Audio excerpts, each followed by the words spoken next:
State education leaders are in the process of devising guidelines so schools can safely reopen in a few months.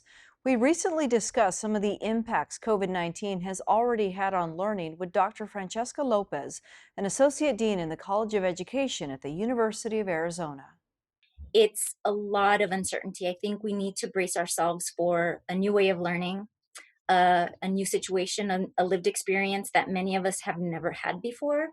Um, and then on the optimistic side, I know I've been talking with a lot of colleagues that there's also the advantage of children having been at home and probably, hopefully, having more time with their family, and what that could give them that they weren't able to get in the school day. So I think there's a lot of things that are still up to the imagination what it will need to look like. But there's definitely some of the things that we know we will have to deal with as far as making sure that we don't have another wave, which is something else that's being discussed. Over the years, you've studied child psychology in a variety of settings, and granted, this is a pandemic none of us have witnessed before.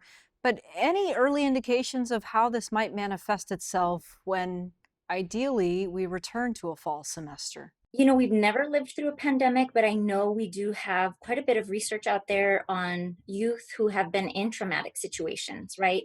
Um, a lot of teachers have seen trauma manifest itself in their classrooms with their children. And the issue with children is they don't typically demonstrate anxiety, depression in ways that adults do. But we have the advantage of having research that can guide what do we do.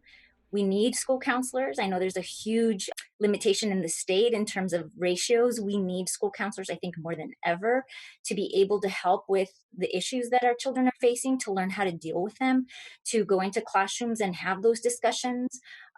Because without that coping, without the ability to heal from any kind of trauma, it's very difficult to have the opportunity to learn.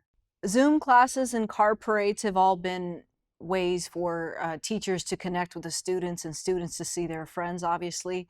Are there other things, though, that could be taking place right now to sort of help ease this transition?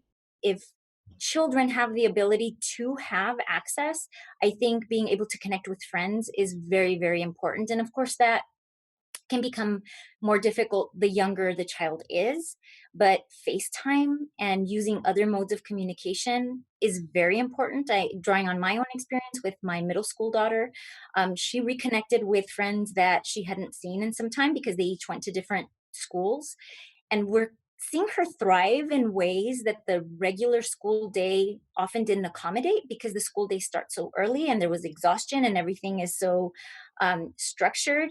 And so, with a little more relaxation in that structure, I've seen her actually have the time to have that connection. And I think to the extent that our already very taxed families and teachers are doing the very best that they can, if there is that bandwidth to be able to ensure that children are connecting with their peers or friends, I think that is very, very important because isolation is not good.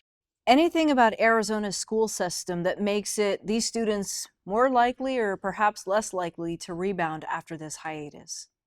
I worry about the shortages that we were seeing in the teacher workforce before COVID-19, and what that will mean for students. Because a teacher who goes through professional training learns about child development.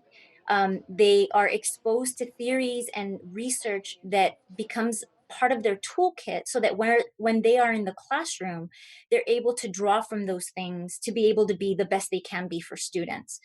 If we have yet another crisis with the teacher shortage, if teacher salaries, if we see education in pre-K through 12 gutted even more, I worry about what that will look like because inevitably it will affect our students. And so if we have a worsened situation for our educators, we're going to have a worsened situation for our students.